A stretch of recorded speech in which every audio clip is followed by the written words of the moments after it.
नमस्कार साथियों। No problems, I will wait.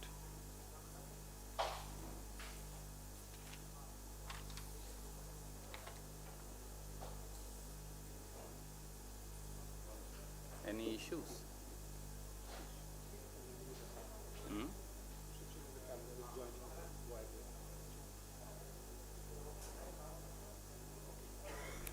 नमस्कार साथियों। सबसे पहले तो मैं आपके अच्छे स्वास्थ्य और लगातार कोरोना से सुरक्षित रहने की शुभकामनाएं और एहतियात दोनों आपको प्रेषित करता हूं। मेरी बात शुरू करने से पहले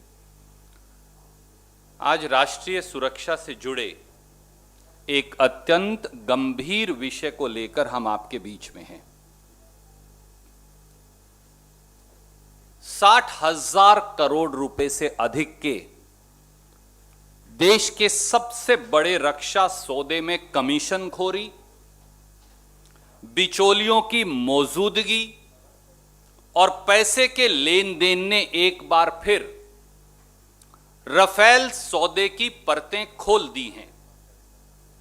कांग्रेस के पूर्व अध्यक्ष श्री राहुल गांधी जी की बात आखिर सच साबित हुई। न खाऊंगा न खाने दूंगा की दुहाई देने वाली मोदी सरकार में अब कमीशनखोरी और बिचौलियों की मौजूदगी सामने आ गई है। यह हम नहीं कह रहे, यह फ्रांस की एक न्यूज एजेंसी न्यूज पोर्टल ने फ्रांस की एंटी करप्शन एजेंसी के माध्यम से कल देर रात खुलासा किया है। अब साफ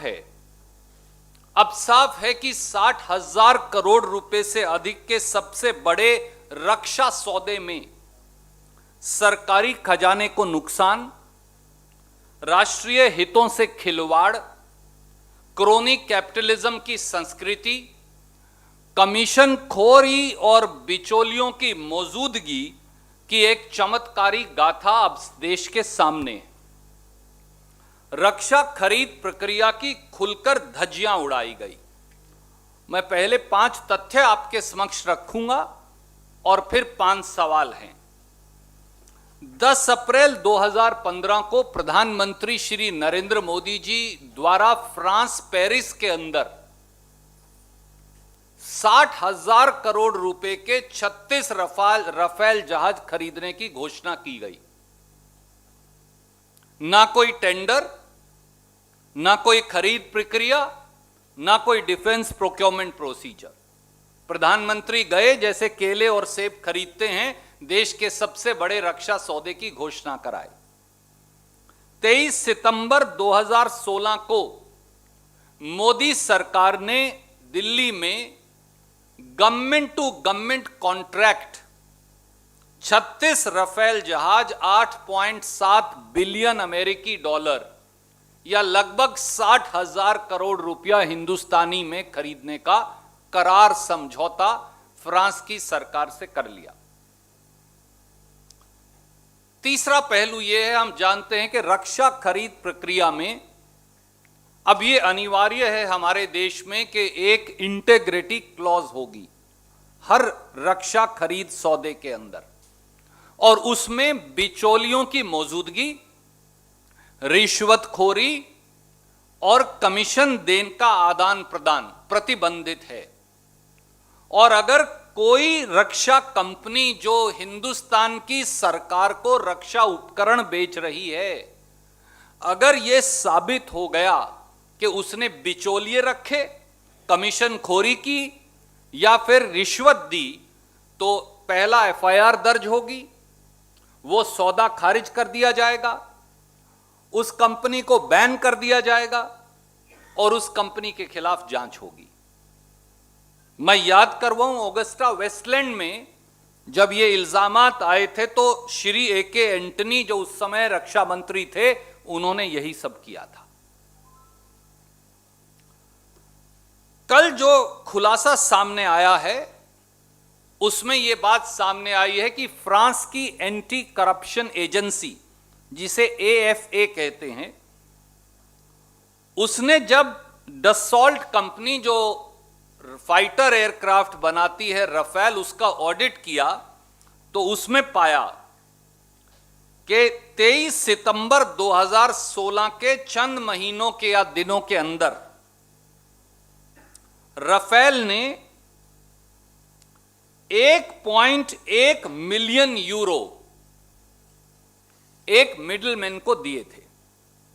1.1 मिलियन यूरो एक मिडिलमैन को दिए,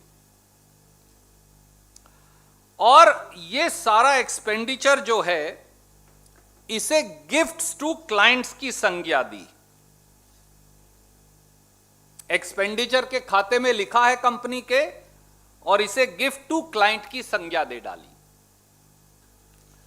30 मार्च 2017 को रफेल कंपनी ने एक एक्सप्लेनेशन दी और कहा कि यह पैसा रफेल एयरक्राफ्ट के मॉडल बनाने के लिए दिया था। फ्रांस की भ्रष्टाचार निरोधक एजेंसी, एंटी करप्शन एजेंसी ने डसॉल्ट से 3 सवाल पूछे। भैया, आपने अपनी ही कंपनी के, आप तो खुद जहाज बनाते हो, उसका मॉडल बनाने के लिए कॉन्ट्रैक्ट, वो भी 20,000 यूरो पर मॉडल के, हिंदुस्तान की कंपनी को देने की क्या जरूरत थी, जब आप पूरा जहाज ही खुद बना सकते हो। दूसरा, अगर ये मॉडल बनाने के पैसे थे तो आपने इसे गिफ्ट टू क्लाइंट क्यों लिखा हुआ है अपनी बैलेंस शीट में? ये गिफ्ट कैसे हुई? और तीसरा, वो मॉडल हैं कहां? क्या वो कभी बनाए गए, कहीं दिखाए गए? ना वो दिखा पाए, ना बनाने का कोई सबूत दे पाए। और साथियों, इसलिए नहीं हो पाया क्योंकि ये एक हिडन फाइनेंशियल ट्रांजैक्शन का हिस्सा था, ऐसा उन्होंने साफ तौर से अपनी रिपोर्ट में लिखा। और जिस कंपनी को ये 1.1 मिलियन यूरो दिए गए, ये मॉडल बनाने वाली कंपनी नहीं है। मैं उसकी वेबसाइट की एक कॉपी आपको भेज रहा हूं। उसमें साफ तौर से लिखा है कि ये कंपनी मॉडल नहीं बनाती। ये कंपनी तो जो है, इसके विपरीत फ्लाइट सिमुलेटर्स इत्यादि जो है वो बनाती है, उसको असेंबल करती है, जिसका नाम डेफसी सॉल्यूशंस है। तो इसलिए 5 सीधे सवाल हैं। पहला सवाल,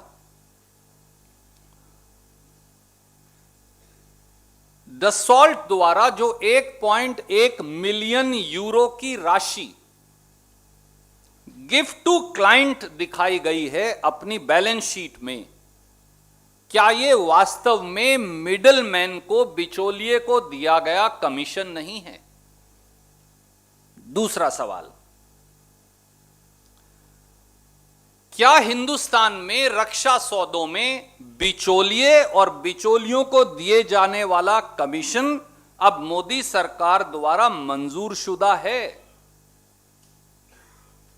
खास तौर से गवर्नमेंट टू गवर्नमेंट जो डिफेंस कॉन्ट्रैक्ट हैं, अब उसमें बिचौलिए रख के क्या कमीशन देना परमिटेड है हमारे कानून में? क्या यह सीधे सीधे डिफेंस प्रोक्योरमेंट प्रोसीजर जो अनिवार्य है उसकी अवहेलना नहीं? तीसरा,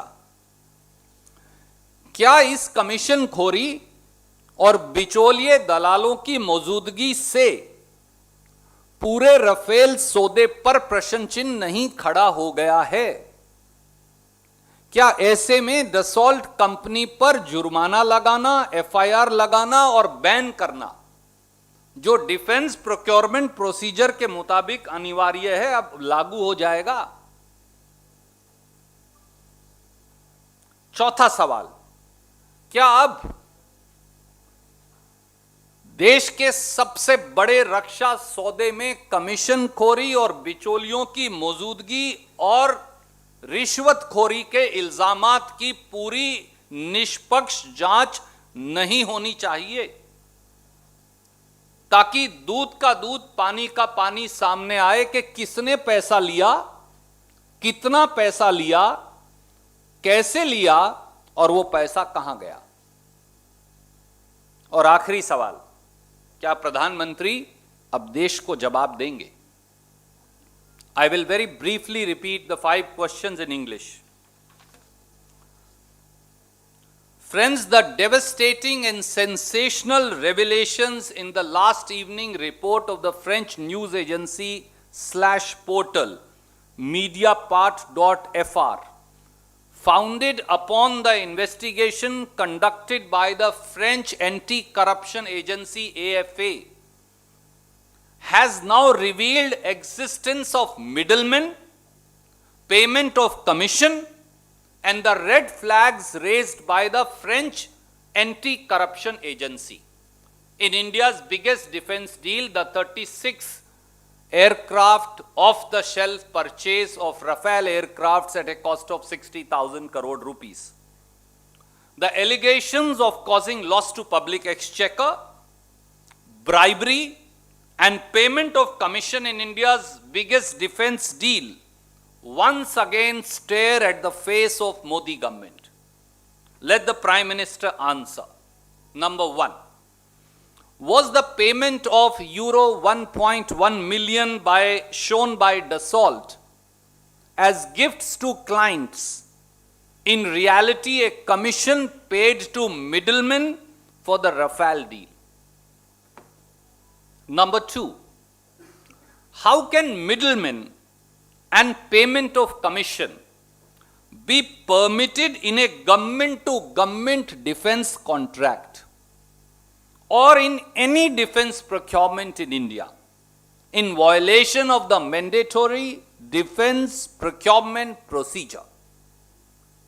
Question number 3, has it not vitiated the entire Rafale deal, entailing imposition of heavy financial penalties on Dassault, banning of the company, registration of an FIR, and other penal consequences as envisaged in the defense procurement procedure and India's stated policy of no middleman, no commission in defense deals?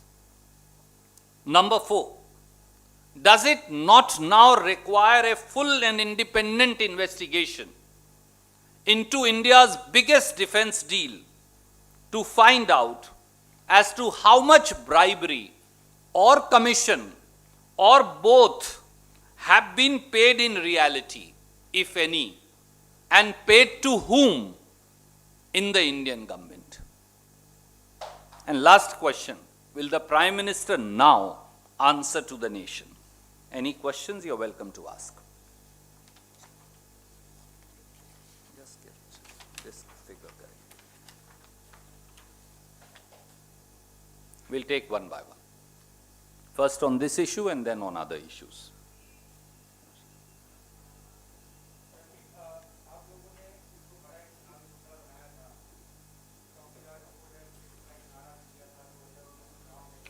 जी,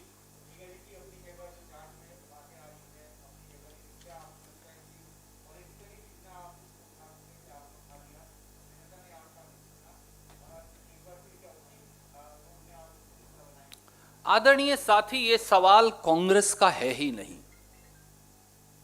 ये सवाल राजनीतिक भी नहीं, ये सवाल रक्षा सौदों में रिश्वतखोरी, रक्षा सौदों में देश के खजाने को नुकसान पहुंचाने, रक्षा सौदों में बिचौलिए और कमीशनखोरी, इनसे जुड़ा है। क्या अगर मोदी सरकार री इलेक्ट हो गई और तब तक ये साक्ष्य और सबूत सामने नहीं आए थे, तो क्या रक्षा सौदों में आज के बाद भारत सरकार बिचौलिए रख सकती है, कमीशनखोरी कर सकती है और रिश्वत खा और खिलवा सकती है? क्या इसका यह मतलब है? क्या इस देश में प्रधानमंत्री और सरकार की कोई जवाबदेही नहीं होगी? इसलिए यह सवाल उठाया श्री राहुल गांधी जी और कांग्रेस ने जरूर, जवाबदेही और पारदर्शिता सरकार से मांगने के तौर पर हमने देखा कि किस प्रकार से, और हम सुप्रीम कोर्ट भी नहीं गए, क्योंकि हमने कहा कि यह सुप्रीम कोर्ट इस बात का निर्णय कर ही नहीं सकती और उन्होंने माना कि वो नहीं कर सकते।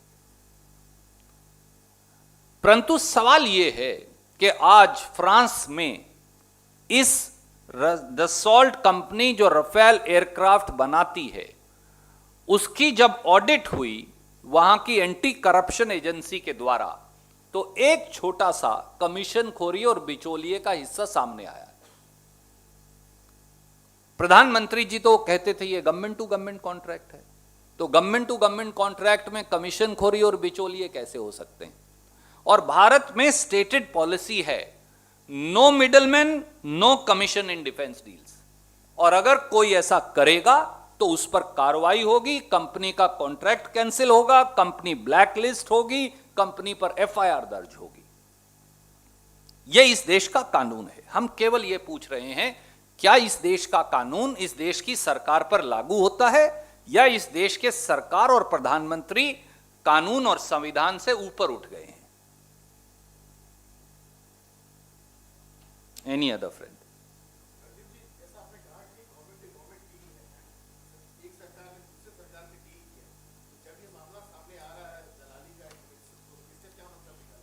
आदरणीय साथी, हमने तब भी कहा था आप कोई रक्षा उपकरण, 5 रुपए का रक्षा उपकरण भी बगैर अंतरराष्ट्रीय टेंडर प्रक्रिया के नहीं खरीद सकते। इसीलिए जब 2012 में एक पूरी टेंडर प्रक्रिया के बाद हम यही जहाज विद ट्रांसफर ऑफ टेक्नोलॉजी खरीद रहे थे, तो ये इस रेट से काफी सस्ता था। और हमने कहा कि ये मोदी जी ने वो टेंडर तो कैंसिल कर दिया, और वो टेंडर कैंसिल करके जैसे केले और सेब आप बाजार से खरीद कर लाते हैं, 60,000 करोड़ रुपए के जहाज खरीदने चले गए।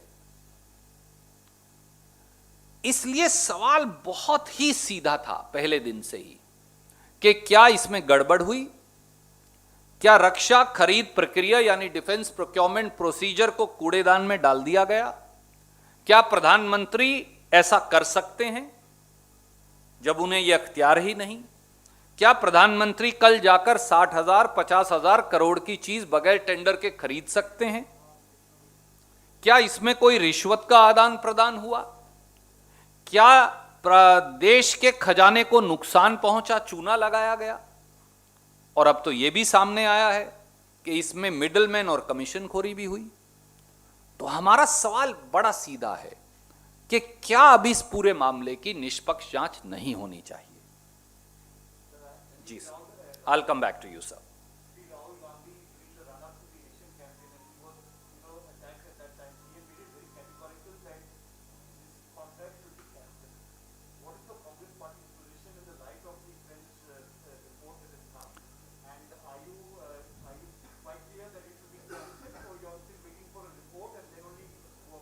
I will say very, very clearly, and that has been the stance of the Honorable former Congress President and the Congress Party. The requirement of our armed forces is the first priority, and there can never be a compromise on the requirement of the Indian Air Force or our military or our Navy. Taking that into account, conduct a full investigation first. Having conducted the full investigation, then let the law of the country act. Simple. But Prime Minister Modi consistently and steadfastly refused to submit to an investigation. So much so that they did not even submit full documents to CAG. And for the first time in India's history, sadly and regrettably, we saw a CAG report where portions had been taken out by CAG, so that the price could not be known. Tell me, how is the price of a defense product state secret? But a section of the media and the entire government projected as if price is a defense secret. We never said give us specifications. Even the Indian negotiating team, INT, may I remind you, pointed out bungling in the entire procedure, when on 12th and 13th of January, 12th and 13th of, April or January 2016, Mr. Ajit Doval had gone and negotiated it, the contract, which he could not do legally and constitutionally. So the point is simple: look at the requirement of our defense forces, but conduct a thorough investigation, an impartial investigation. Let the facts now be placed before the people, and consequent thereto, let the law of the land take its own course. You are stopping short of asking for cancellation right now because very clearly there is a prima facie case of a middleman that has been committed. There is more than prima facie case now, and as I said, we are not saying so. Now this has come from an audit of the company by the French anti-corruption agency. They are saying they can't conduct investigation. Now the government will turn around and say, but they have not conducted an investigation into DEFC Solutions. But let me remind you, and I looked at the statement of the defense of the French also, and they clearly went ahead and said to an international news agency, Reuters, that we can't conduct an investigation. Our domain is not to conduct an investigation into the affairs of a foreign national and a foreign company. For them, the DEFC Solution is a foreign company. So they haven't done it therefore. But India has a no middleman, no commission stated policy. And I gave you an example of what the former defense minister, Mr. A.K. Antony, had done based on allegations. And we have placed those orders before you in the past. So why can't the present Prime Minister order an impartial investigation now, so that we know who in his government took the bribe and the commission, and how many thousand crores, if any, were exchanged? Yes, sir. Yes, sir. Sorry.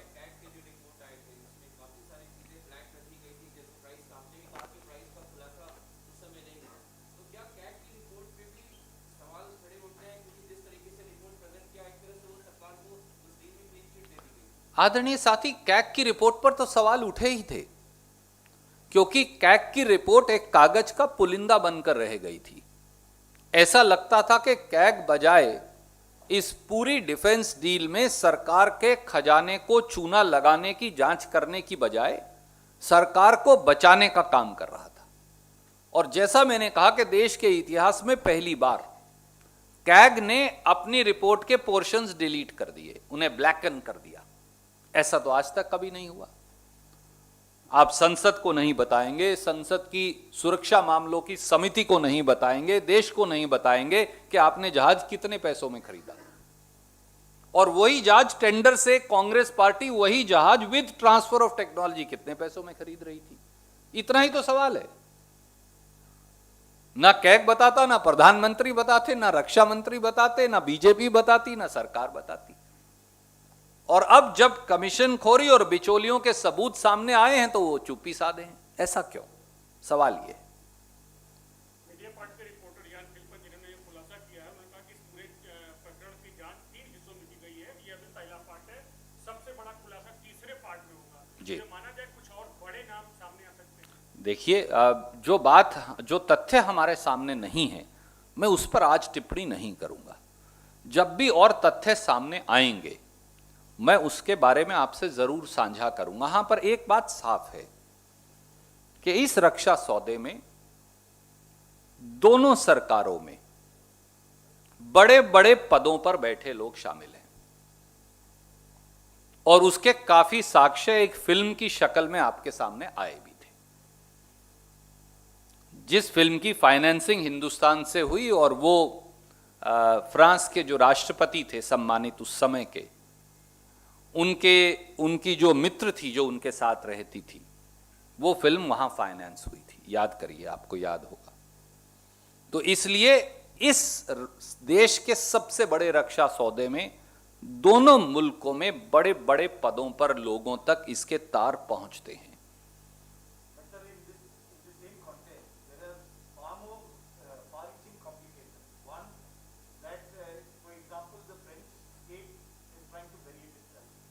But in the same way, there's been money paid to a middleman for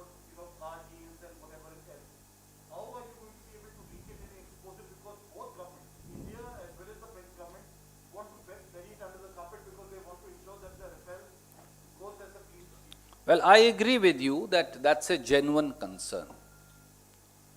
And that genuine concern needs to be addressed by transparency, by placing papers in public domain, and by accountability of the political executive. Yes, I also agree with you, my learned friend, that there is lack of transparency and complete opaqueness in the present regime led by Prime Minister Modi.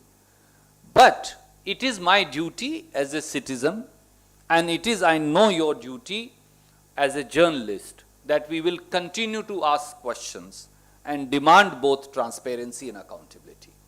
Yes, ma'am.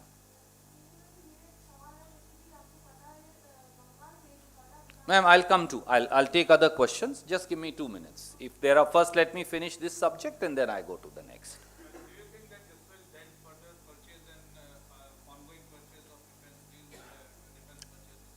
In my opinion and in our opinion, it should not. If you remember, Congress party had finalized Rafale aircraft with Indian specifications, with transfer of technology, with license to Hindustan Aeronautics Limited after a 6 or 7 years process, tender for which financial bids were opened in 2012. And Rafale was L1, we would have been making this aircraft in India by now. Nobody asked why was that tender cancelled. And why were aircrafts bought off the shelf like potato and onions? That's also worth 60,000 crore. In my opinion, and in our considered opinion of the Indian National Congress, a fighter aircraft for our Indian Air Force is the need of the hour. This is a good aircraft. This is one of the best that you can get. There is no problem in the aircraft. This suits Indian Air Force all requirements. 2 aircrafts were shortlisted. Whoever was financially L1 was finally going to be awarded the contract till the government changed and Modi ji did a somersault, reduced the number of aircrafts from 126 to 36. My simple thing is, the responsibility and onus lies on the doorsteps of the Prime Minister and the government. In garb of defense requirement, you cannot permit bribery and commission and middlemen. That's all. And let there be a fair investigation of that. Yes, sir.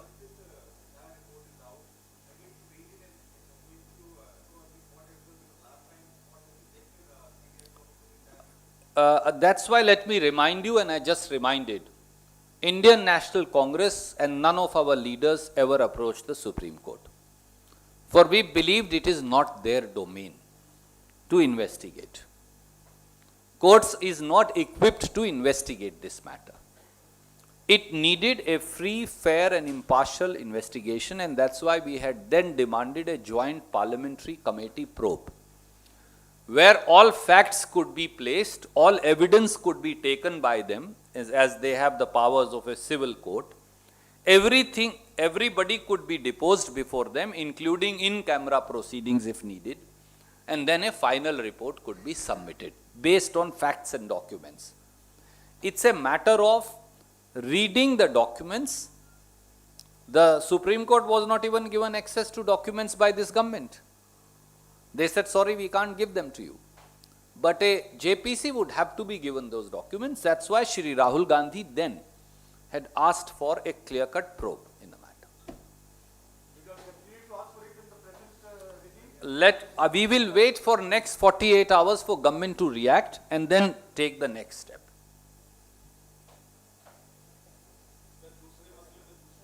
जी पूछिए.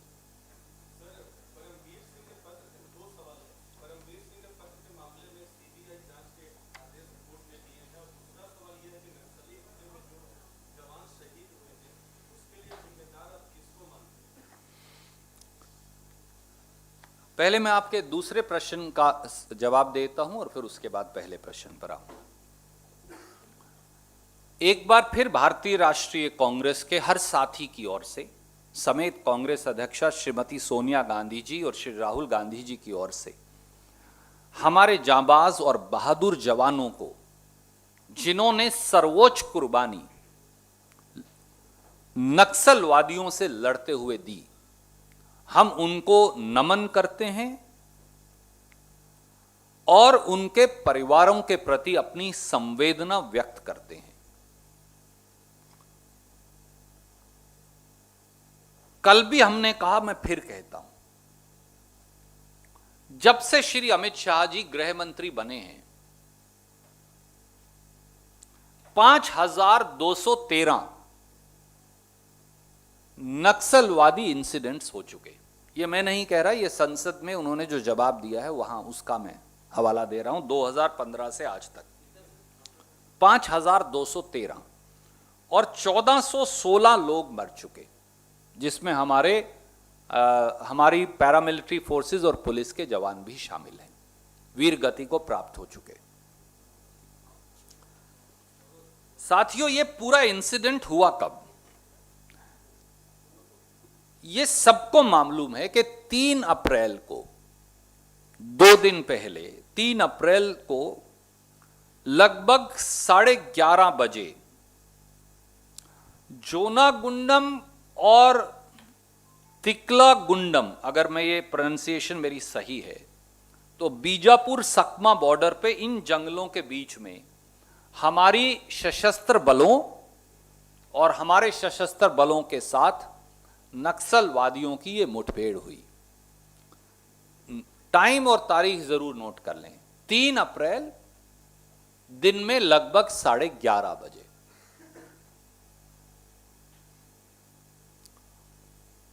देश के गृह मंत्री ने 24 घंटे तक तो respond नहीं किया, अमित शाह जी ने। मुझे मालूम है वो होली काऊ हैं, उनके बारे में कुछ कहना उचित नहीं है।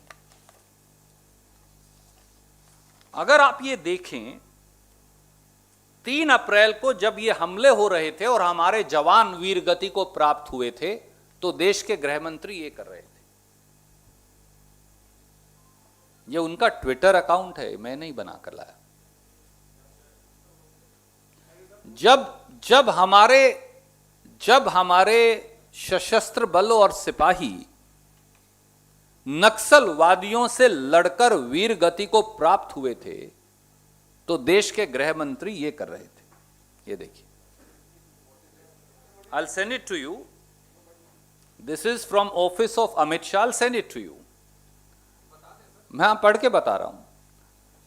वो रोड शो कर रहे थे 1000 लाइट्स असेंबली तमिलनाडु में, जब यह वाकया हो रहा था।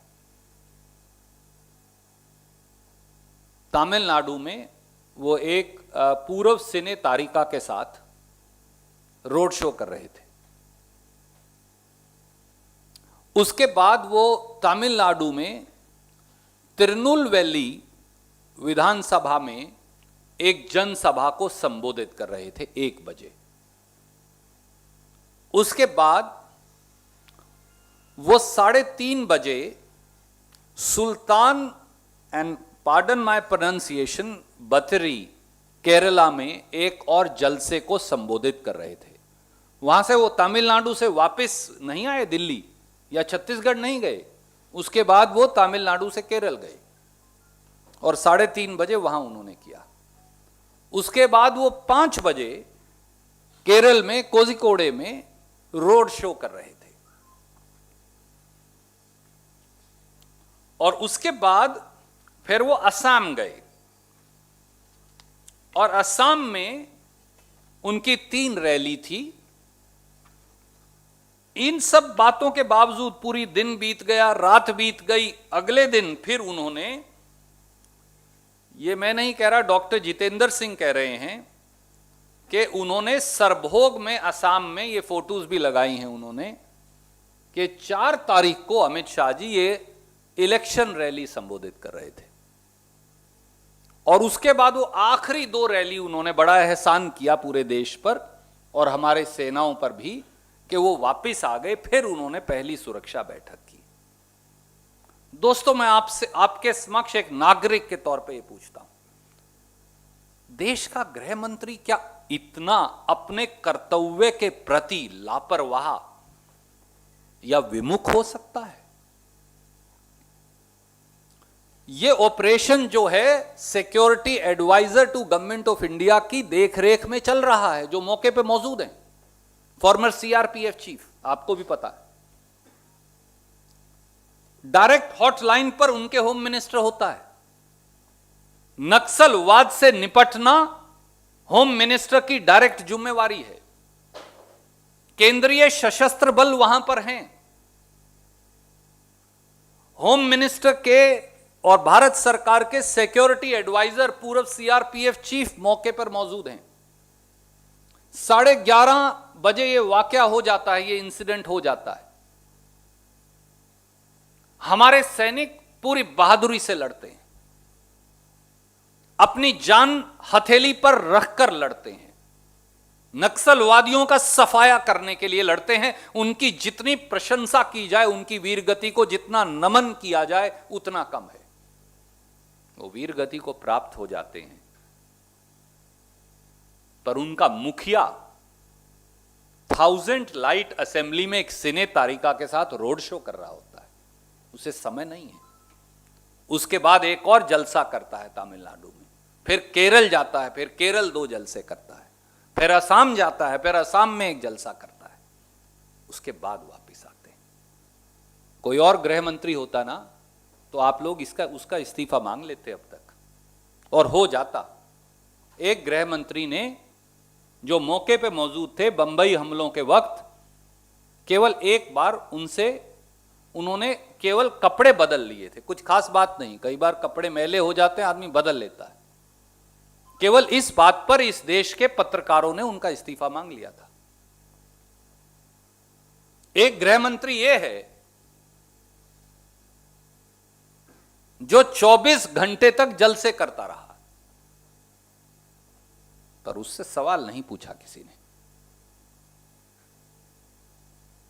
क्या यह इस देश के गृह मंत्री की जिम्मेवारी होनी चाहिए? यह सवाल मैं आपसे पूछता हूं।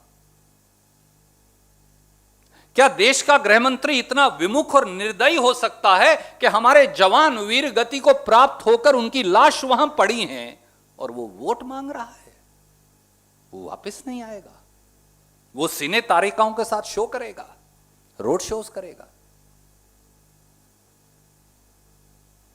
क्या यह देश के गृह मंत्री की जिम्मेवारी है?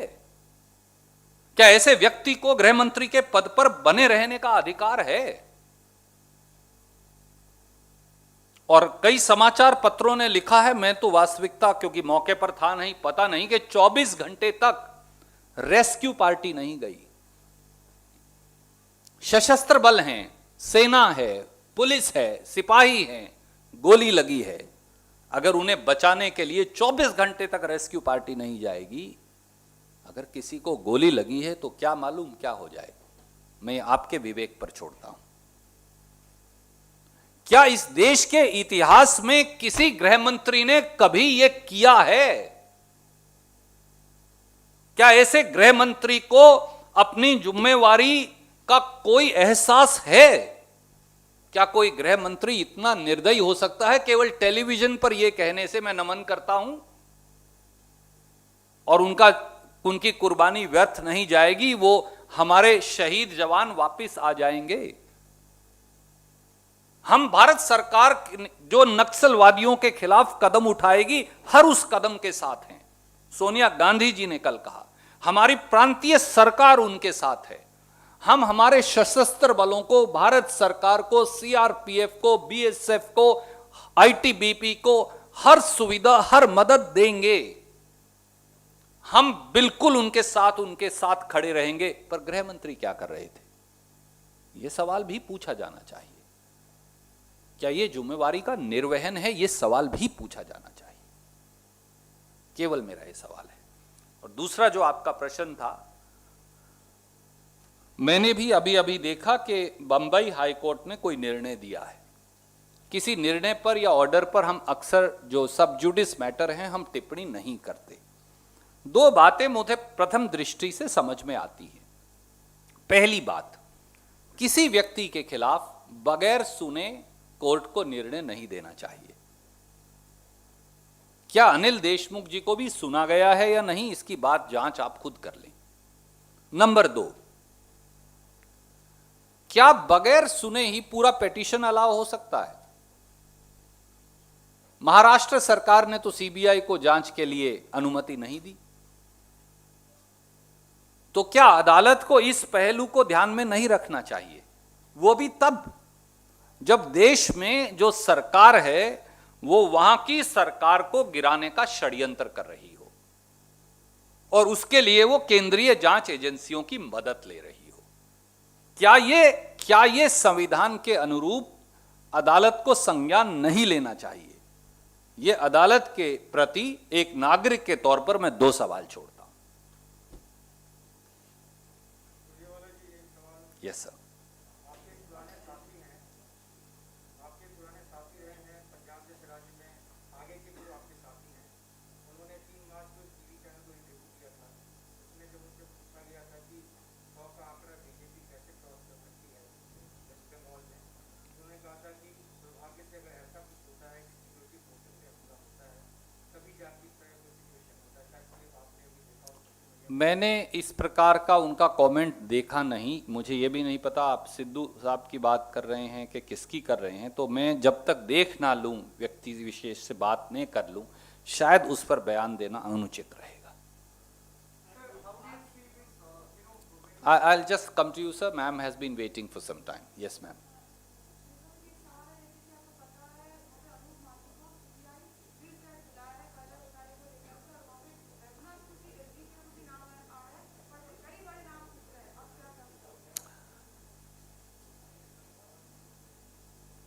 आपने वो एक डिटर्जेंट की एडवर्टाइजमेंट देखी होगी कि सर्फ एक्सेल में धो लें तो सारे दाग धुल जाएंगे। शारदा घोटाले में प्रमुख एक्यूज्ड कौन थे? वो सारे तो अमित शाह जी और मोदी जी के साथ खड़े हैं। सब लोग तो भाजपा में शामिल हो गए। तो लगता है कि अब भ्रष्टाचार साफ करो एजेंसी खोल रही है, भाजपा ज्वाइन करो और भ्रष्टाचार साफ। असम से लेकर बंगाल तक, खास तौर से शारदा घोटाले में बीजेपी ने जितने नेता जुटाए हैं वो सब शारदा घोटाले के में उनको ऑलरेडी कहीं ना कहीं आरोपित या उनका नाम है या कहीं उनको इन्वेस्टिगेशन के लिए बुलाया गया। आज जब चुनाव शुरू है, जब चुनाव के बीच में कभी आप स्टालिन जी की दामाद और बेटी के घर डेट डालते हैं, कभी आप दूसरे विपक्षी दलों के नेताओं को परेशान करते हैं। क्या ये बीजेपी चुनाव लड़ रही है या ईडी सीबीआई चुनाव लड़ रही है? सवाल ये है। इसलिए इस देश के प्रजातंत्र को इतना मत रौंदिए कि संविधान और प्रजातंत्र और जनता का बलबला सब इस सरकार को का तख्ता पलट करने के लिए इकट्ठे होकर संवैधानिक तरीके से सामने खड़े हो जाएं। चुनाव की एक प्रक्रिया है, उसकी निष्पक्षता और मर्यादा रहनी चाहिए। ईडी और सीबीआई का इस्तेमाल चुनाव के बीच और इनकम टैक्स का इस्तेमाल चुनाव के बीच में करना निंदनीय है, वो चाहे किसी के खिलाफ भी हो। Yes sir, you wanted to ask something.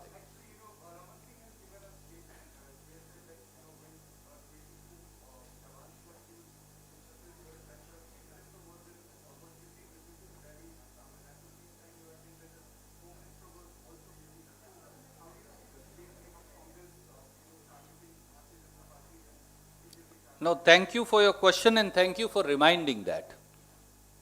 Please ask Mr. Raman Singh if he will take responsibility for the Jhiram Ghati massacre of the entire Congress leadership when he was Chief Minister. Why did he not then resign? Why did he not go to the spot? That was not even a central paramilitary operation. May I remind you, my friend? This was a central paramilitary-led operation to wipe out Naxalites, assisted by the state forces. Yes, we assist. We are duty-bound to, and we will continue to do so. Jhiram Ghati massacre of the entire Congress leadership.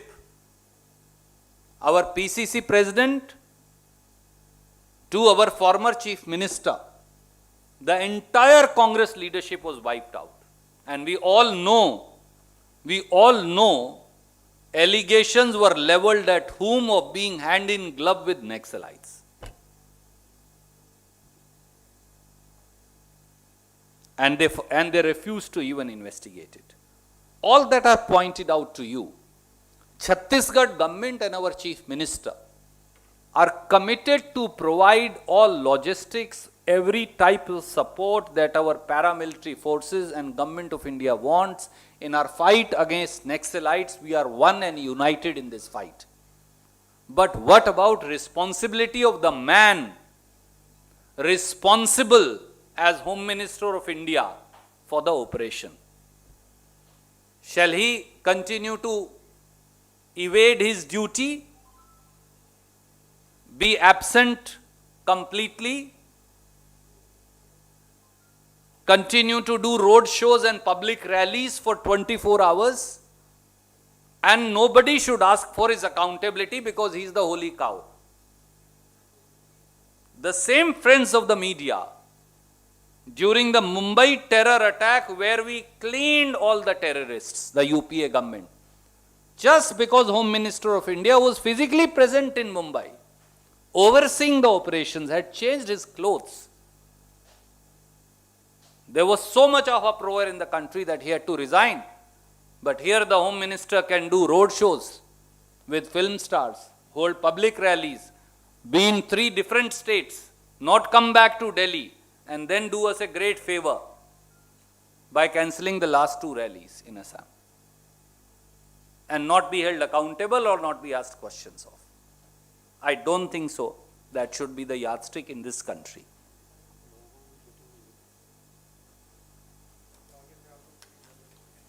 Thank you. If somebody wants this, you can give it to them.